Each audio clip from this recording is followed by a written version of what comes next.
এই ভিডিওটা আমি করছি কার জন্য? দিশা দেব, সুমন দেবের মা।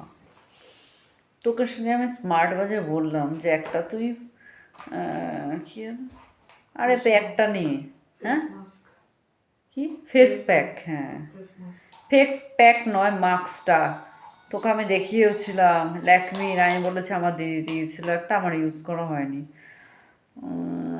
তোকে আমি বলেছি রাইসের একটা কি একটা দেখেছিলাম ফেস প্যাক, ওটা বেশি ভালো হবে, এটা আমারও মনে হলো। আমি আজ ল্যাকমির এটা লাগিয়েছি। তো আমার মুখটা এত গ্লো করছে, তোকে আমি কী বলবো। এখন তো আমি সত্যি মানে আমার মনে হলো খুব ভালো। কত করে নিয়ে আসবো স্মার্ট বাজার, কালকে চলে আয় শ্যামনগরে, যাবো দুজনে।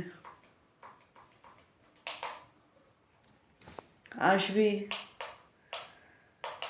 हम काले हैं तो क्या हुआ दिल वाले हैं, हम तेरे तेरे तेरे चाहने वाले हैं।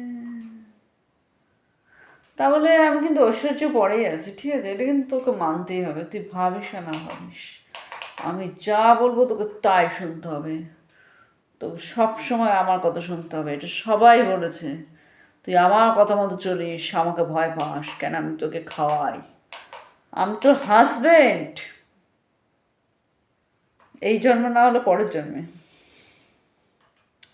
এখন ফ্রেন্ড, চলে আসবি কালকে শ্যামনগরে, তারপর তোকে ফেস প্যাক দেখাবো।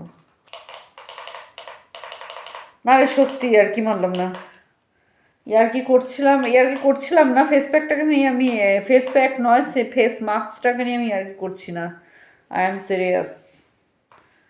সত্যি খুব ভালো, বেশ করে আমি রাখিও নি, আমার তো ধৈর্য খুব কম, রাখিনি। কাজ করতে করতে যতটুকু রাখলাম, কিন্তু এত ভালো, মুখটা পুরো গ্লো হয়ে যাচ্ছে।